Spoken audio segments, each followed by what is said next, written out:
আজকের দিনে এসে একটা ব্যবসা শুরু করে মাসে 50,000 থেকে 1 লাখ টাকা আয় করা একদমই কঠিন না যদি আপনি বুঝতে পারেন আপনার কোন জিনিসটা বিক্রি করা উচিত। জাস্ট কোন জিনিসটা এখন বিক্রি করা উচিত এবং কোন জিনিসটা আমি বিক্রি করব না, এই ডিসিশনটার উপরে ডিপেন্ড করে আপনার বিজনেস মাসে 10 টাকাও ইনকাম করতে পারে, 10 কোটি টাকাও ইনকাম করতে পারে। আমাদের পোর্টফোলিওতে যে 14-15টা কোম্পানি আছে, একদম ফার্স্ট গ্লোবাল থেকে শুরু করে হোয়াইট ক্লাউড থেকে শুরু করে ফারিগর থেকে যা যা আছে সব কিছুতে আমরা এই জিনিসটাই বোঝার চেষ্টা করি যে এই সময় মার্কেটে কোন জিনিসটা আমরা বিক্রি করবো এবং কোন জিনিস আমরা বিক্রি করব না। এবং আজকে আমি আপনাদেরকে এটাই শিখাবো যে কোন জিনিস বিক্রি করব এইটা কিভাবে ডিসাইড করব। চলুন শুরু করা যাক। আচ্ছা, ব্যবসা জিনিসটা আসলে কি এটা তো আমরা সবাই মোটামুটি জানি, তাই না? আমি কাউকে একটা প্রোডাক্ট বা একটা সার্ভিস দিচ্ছি, বদলে সে আমাকে টাকা দিচ্ছে, এই ট্রানজাকশনটা যে হচ্ছে এটাকেই তো ব্যবসা বলে। তাই প্রোডাক্ট ব্যবসা এবং সার্ভিস ব্যবসা দুইটা কমপ্লিটলি ডিফারেন্ট ব্যবসা। সার্ভিস ব্যবসা নিয়ে আমরা আজকে অত কথাবার্তা বলবো না, জাস্ট আমি আপনাদেরকে জানাই রাখি যে সার্ভিস ব্যবসা দুই ধরনের হয়। এক নম্বর হলো আমি একজনকে এমন একটা সার্ভিস দিচ্ছি যেই সার্ভিসটা সে নিজেও করতে পারে কিন্তু তার সময় নাই বা সে করতে চায় না দেখে সে করতেছে না। ফর এক্সাম্পল, আমি বললাম যে ভাই আমি আপনার বাসা ঝাড়ু দিয়ে দিব। আমি জানি যে আপনি নিজেও আপনার বাসা ঝাড়ু দিতে পারেন কিন্তু হয় আপনি দিতে চান না, আপনার সময় নেই, অথবা আপনি চান যে আপনার ওই সময়টা অন্য কোনো একটা কাজে আপনি ব্যয় করবেন এবং ওই জন্য আপনি আমাকে হায়ার করতেছেন আপনার বাসা যেন আমি ঝাড়ু দিয়ে দিই। এই টাইপ জিনিস, যেই টাইপ জিনিসে আমি যাকে সার্ভিস দিচ্ছি সে নিজেও ওই জিনিস করতে পারে কিন্তু সে করতে চায় না, এরকম সার্ভিসের সাধারণত ভ্যালু কম হয়। আরেকটা এক্সাম্পল হইতে পারে অর্গানিক সোশ্যাল মিডিয়া। আমার ক্লায়েন্ট নিজেও জানে যে সে নিজেও ফেসবুকে পোস্ট দিতে পারবে কিন্তু সে দেয় না কারণ তার সময় নেই, সে আমাকে হায়ার করলো আমি যেন তার হয়ে দিয়ে দিই। এগুলো সাধারণত লো ভ্যালু সার্ভিস। সো হ্যাঁ, ঝাড়ু দেওয়া এবং আপনার ফেসবুকে আমি প্রতিদিন পোস্ট করবো, দুইটা সেম টাইপ সার্ভিসই। আরেক ধরনের সার্ভিস আছে যেগুলো অ্যাকচুয়ালি আপনি যাকে দিব সে পারে না, এমন না যে তার সময় নেই দেখে সে করতেছে না, তার যদি অনেক সময় থাকতো তাও সে পারতো না কারণ তার ওই স্কিল সেটটাই নাই। আমি হয়তো তাকে একটা অ্যাপ বানাই দিব, আমি হয়তো তাকে একটা মার্কেটিং স্ট্র্যাটেজি বানাই দিব, আমি হয়তো তাকে একটা কঠিন এআই অটোমেশন সেট করে দিব, এমন একটা কিছু যেটা সে জানে তার দরকার কিন্তু তার ওই নলেজ বা এক্সপিরিয়েন্স বা এক্সপার্টিস নাই ওই জিনিসটা করানোর জন্য। এই টাইপ সার্ভিসেস বেটার কারণ এই টাইপ সার্ভিসে আপনি অনেক টাকা চার্জ করতে পারেন। যাই হোক, আজকে আমরা সার্ভিস বিজনেস নিয়ে কথা বলবো না। সার্ভিস বিজনেস নিয়ে যদি আপনারা চান আমি কথা বলি আমাকে কমেন্টে জানাবেন, আমরা আরেকটা ভিডিও বানাবো এটা নিয়ে। আমি যদি চাই একটা প্রোডাক্ট বিজনেসে যেতে যেখানে আমি একজনকে একটা এরকম জামা দিব, বদলে সে আমাকে টাকা দিবে কারণ তার জামা দরকার এবং এই ট্রানজাকশনটার কারণে আমি টাকাটা পাবো, এই ধরনের একটা প্রোডাক্ট বেসড বিজনেসে যদি আমি যেতে চাই তাহলে আমি কিভাবে যাব? আমরা সবাই একমত যে আমাদের সবচেয়ে গুরুত্বপূর্ণ কাজ ঠিক করা বা বোঝা যে আমি আসলে কি দিতে চাই। আমি কি তাকে অ্যাকচুয়ালি জামা দিয়ে টাকা নিবো, নাকি আমি তাকে মাইক দিয়ে টাকা নিবো, নাকি আমি কলম দিয়ে টাকা নিবো? বাংলাদেশে আপনি দেখবেন অনেক গুরু আছে যারা উইনিং প্রোডাক্ট কিভাবে খুঁজে বের করতে হয়, সিক্রেট ফর্মুলা কি বেচবেন এটা আমি আপনাদের খুঁজে বের করে দেবো, এই রিসার্চ করে ওই রিসার্চ করে, এরকম অনেক কোর্স টোর্সও আছে। কিন্তু বিষয়টা আসলে এত সিম্পল না। প্রোডাক্ট নিয়ে আপনি যদি ব্যবসা করতে চান তাহলে আপনার প্রথম কাজ যেটা সেটা হলো ফিগার আউট করা যে আপনি আসলে একজন ক্লায়েন্টের কি প্রবলেম সলভ করতেছেন। ধরেন কথার কথা, আমি যদি ঠিক করি যে একজন কাস্টমার একটা বই কিনবে, তারপরে আমার কোম্পানি এই বইটা তার বাসায় পৌঁছায় দিবে, আমি অ্যাকচুয়ালি কি প্রবলেম সলভ করতেছি ওই কাস্টমারের জন্য?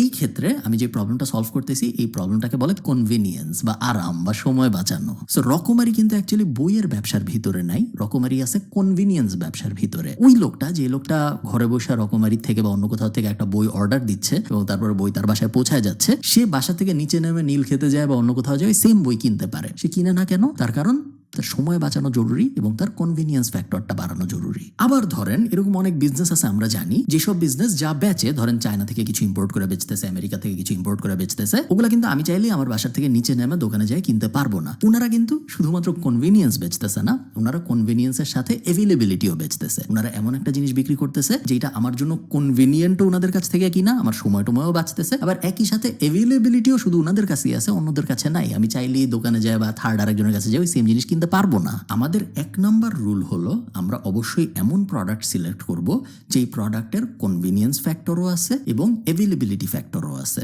আমি যেটা করি এই স্টেজে, যখন আমি এখনো এক্সপ্লোর করার চেষ্টা করতেছি যে আমি কোন জিনিসটা বেচবো, আমি আমার কম্পিউটারে যাব, আমি chinasource.com.bd ওপেন করব, যেটা হলো চায়না থেকে কোনো একটা কিছু ইম্পোর্ট করা আমার বাসায় পৌঁছায় দেওয়ার একটা প্ল্যাটফর্ম, এবং আমি এখানে রাফ জিনিসপত্র সার্চ দিব বোঝার জন্য যে এই জিনিস নিয়ে আদৌ আমি আগাবো নাকি আগাবো না। সো ফর এক্সাম্পল ধরেন আমি ব্যাকপ্যাক লিখে সার্চ দিলাম জাস্ট বোঝার জন্য যে আমি ব্যাকপ্যাক নিয়ে আদৌ আগাবো নাকি আগাবো না। সো সার্চ দিলে chinasource.com.bd আমাকে বিভিন্ন অপশন দেখাচ্ছে যে এই ব্যাগের দাম 1059 টাকা, এই ব্যাগের দাম 1253 টাকা। আমি যদি এটা ক্লিক করি আমি দেখতে পাচ্ছি যে 750 টাকা হইলো প্রত্যেক কেজির ওয়েট ফি, অ্যাকচুয়াল প্রোডাক্টের দাম 1253 টাকা। যদি আমি একটা অর্ডার দিই, যদি আমি 200-র বেশি অর্ডার দিই, তাহলে 1210 টাকা হয়ে যাবে এক একটার দাম। বাট আমি কখনোই শুরুতে একটা প্রোডাক্ট 200 পিস অর্ডার দিব না, আমি সবসময় 5, 10, 15, 20 এরকম অর্ডার দিব, এবং বাকি বিস্তারিত আমি এখানে দেখতে পাচ্ছি যে আনুমানিক ওজন কত হবে ইত্যাদি ইত্যাদি। এই জিনিস আমি এই কারণে ওপেন রাখতেছি আমার সাইডে, কারণ আমি বোঝার চেষ্টা করব যখনই আমার মাথায় একটা রাফ আইডিয়া আসবে যে এই প্রোডাক্ট আদৌ ইম্পোর্ট করে আমি একই সাথে দুইটা জিনিস, অ্যাভেলেবিলিটি ফ্যাক্টর এবং কনভিনিয়েন্স ফ্যাক্টর, দুইটাই ফুলফিল করাইতে পারবো নাকি। আপনি যখন এমন একটা প্রোডাক্ট পাবেন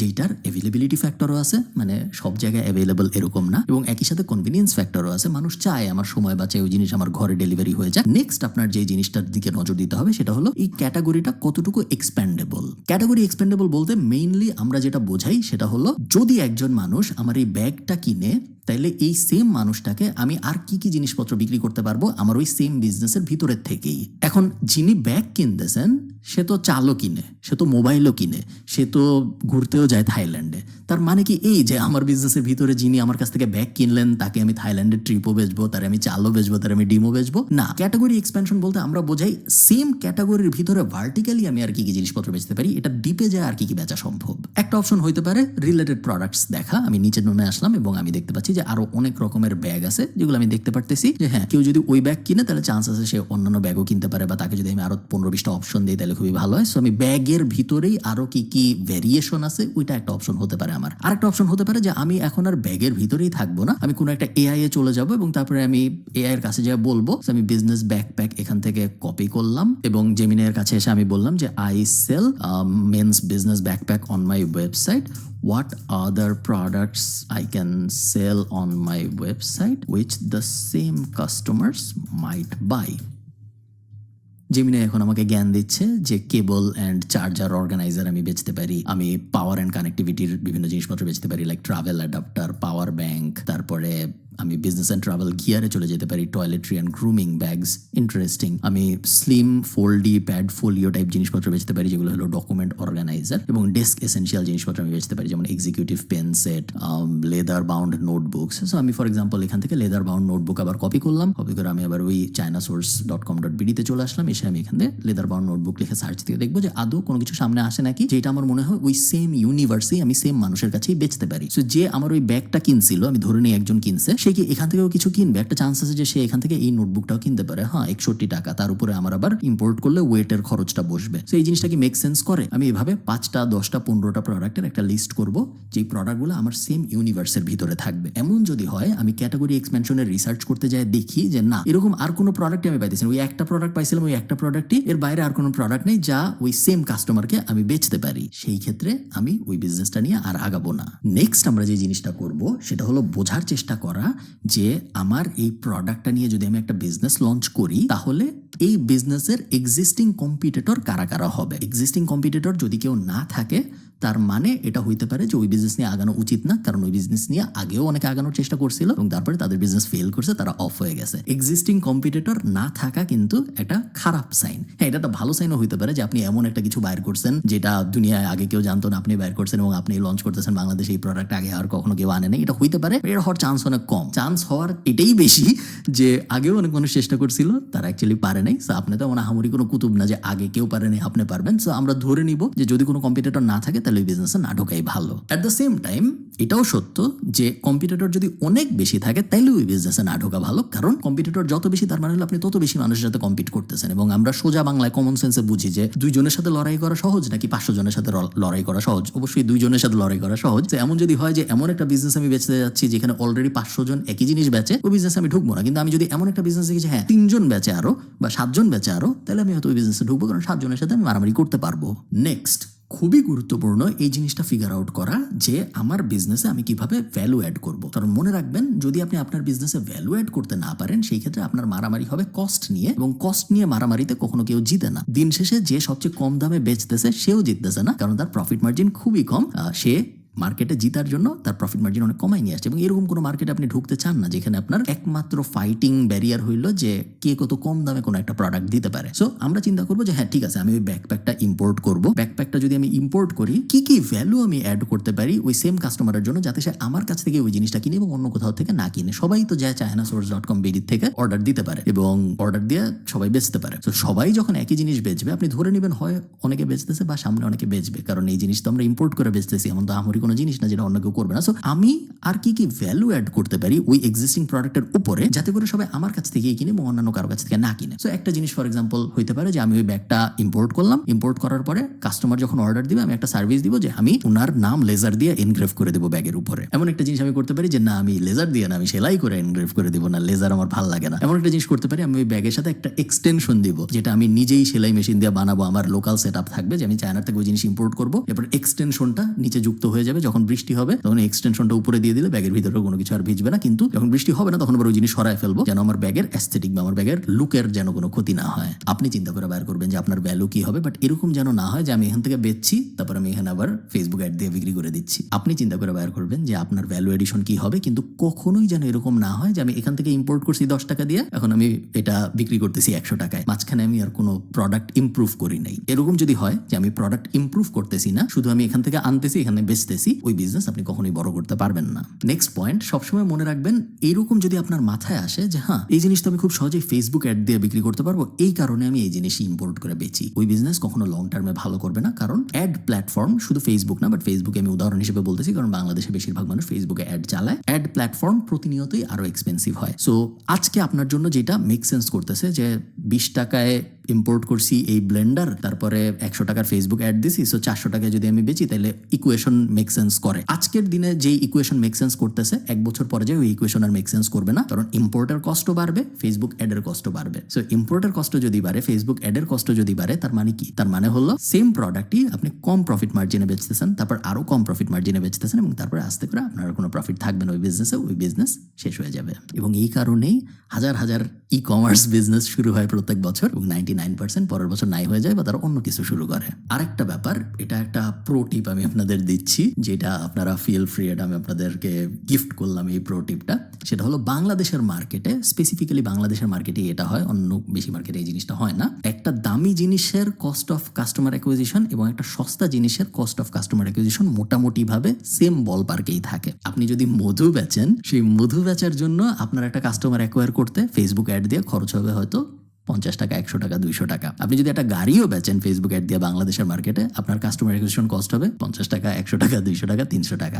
সেম নিউজ ফিডেই আপনি যাচ্ছেন, সেম মানুষই মধুও কিনতেছে, গাড়িও কিনতেছে। সো আপনি যদি শিওর না থাকেন যে না আমি মধুর ব্যাপারে প্যাশনেট বা আমি গাড়ির ব্যাপারে প্যাশনেট বা ওই অ্যাঙ্গেল যদি আপনার না থাকে, সেই ক্ষেত্রে সবসময় চেষ্টা করেন দামি জিনিস বেচতে, কম দামি জিনিস না বেচতে। কারণ মার্কেটিং কস্ট আপনার মোর অর লেস ঘুরায় ফিরে লিড অ্যাকুইজিশন কস্ট সিমিলার বল পার্কেই থাকবে, কিন্তু আপনি যদি দামি জিনিস বেচেন তাহলে আপনার প্রফিট অনেক বেশি, চাওয়ার পোটেনশিয়াল বাড়বে। আমি আপনাদের একটা উদাহরণ দিই। সো আমি যদি আবারও ওই ব্যাকপ্যাকের উদাহরণটায় যাই, সো আমি ব্যাকপ্যাক লিখে সার্চ দিলাম চায়না সোর্সে এবং আপনারা দেখতে পাচ্ছেন যে ধরেন কথার কথা হাইপোথেটিক্যালি আমি ঠিক করছি যে আমি এই ব্যাগ আনবো। সো 1253 টাকায় আমি আনতে চাচ্ছি এই ব্যাগ, আমি 10টাই অর্ডার দিব, বেশি অর্ডার দিব না। 10টা যদি অর্ডার দিই তাহলে আমার এখানে কত টাকা লাগতেছে? 1253 ইন্টু 10, 12,000 সামথিং। এর উপরে আমার এখানে 750 টাকা প্রত্যেক কেজিতে শিপিং যুক্ত হবে। সো এগুলার এক একটার ওজন কত? এগুলার এক একটার ওজন, আনুমানিক ওজন 0.71 কেজি। আপনি হিসাব করে দেখেন যে 1 কেজিতে যদি আমার 750 টাকা যুক্ত হয়, এক একটার আনুমানিক ওজন যদি 0.71 কেজি হয়, তাহলে আমি যদি 10টা আনি তাহলে আমার ওই 12,000-এর সাথে আরো 7-8 হাজার টাকা যুক্ত হবে। সো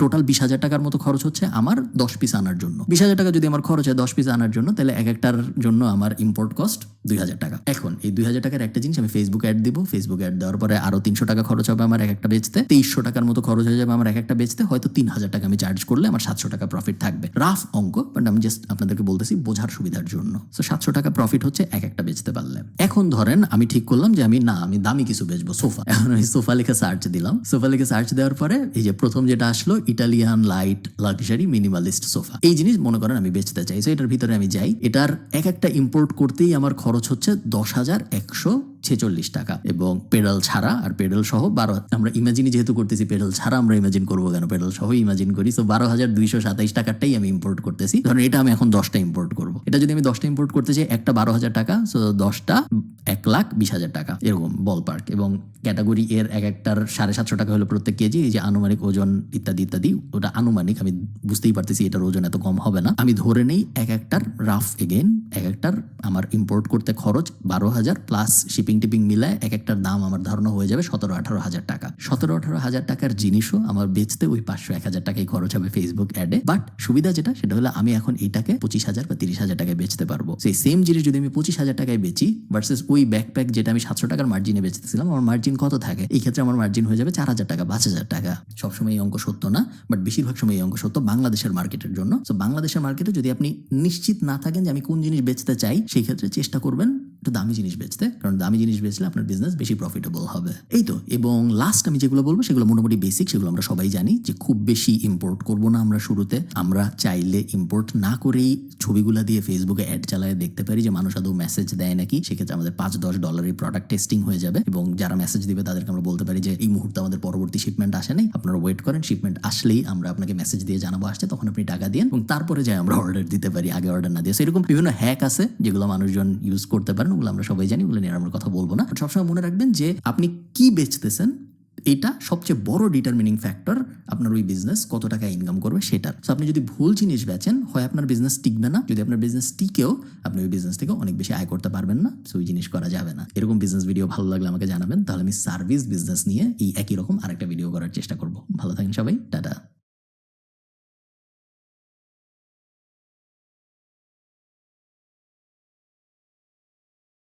আমি আজকে যা কিছু মিলিয়নিয়ার হওয়া বলেন, বিদেশে সেটেল হওয়া বলেন, রিচ বলেন, প্রভাব প্রতিপত্তি বলেন, যা কিছু আমি তার সব কিছু যদি আমার একটা সাবজেক্টকে ক্রেডিট হিসেবে দিতে হয়, সেটা হবে ডিজিটাল মার্কেটিং। আমি গত 1 যুগেরও বেশি সময় ধরে ডিজিটাল মার্কেটিং নিয়ে প্রফেশনালি কাজ করতেছি। আমার ইন্টারন্যাশনাল এজেন্সি প্রায় 120টা ক্লায়েন্টের সাথে কাজ করে, এবং আমি কয়েকটা ইউটিউব ভিডিও দেখে, কয়েকটা ব্লগ পড়ে বা কয়েকটা বই পড়ে ডিজিটাল মার্কেটিং শিখছি তা না, ওগুলো তো আমি করেছি। পাশাপাশি আমি এমন একজন যে ডিজিটাল মার্কেটিং এ মাস্টার্স পর্যন্ত করছে ইন্টারন্যাশনালি ইউনিভার্সিটি অফ ডাবলিনে, ট্রিনিটি কলেজ ডাবলিন থেকে। এবং এই মাস্টার্সটা আমি করি 2017 সালে। 2017তে শুরু করি, 2018তে শেষ হয়। তখন আপনি যদি চারদিকে তাকাইতেন, এমন কাউকে আপনি খুঁজে পাইতেন না বাংলাদেশের যে ডিজিটাল মার্কেটিং এ মাস্টার্স করেছে, কারণ আমি ছিলাম প্রথম। এখনো যে অনেক বেশি পান তা না, এখনো যদি আপনি আপনার চারদিকে তাকান, ডিজিটাল মার্কেটিং এর মতো একটা নিশ সাবজেক্টে, খুব ছোট্ট একটা সাবজেক্টে কেউ